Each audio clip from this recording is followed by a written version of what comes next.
Wajua Mr. Khatib, samahani, lakini hii Afrika ina tabu. Hasa sisi wa Afrika tuna tabu sana.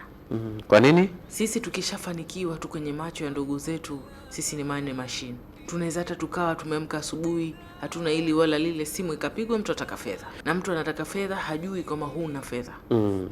Na ukamnyima fedha ukawa mbaya kwa yule mtu. Na wakati mwingine sio unamnyima, huna. Hakuna watu wenye maisha magumu kama watu maarufu na wanasiasa. Kwa sababu wao ndio watakikana watu pesa hata kama hawana. Na sasa jamaa waweza kuambia mimi sina, wakakuona. Saa zingine umevaa nguo nzuri, ni kweli umevaa nguo nzuri, au umepiga picha katika hoteli nzuri. Wanaona ni nyumba yako, kumbe ni hoteli pale umepewa sumni ufanye tangazo.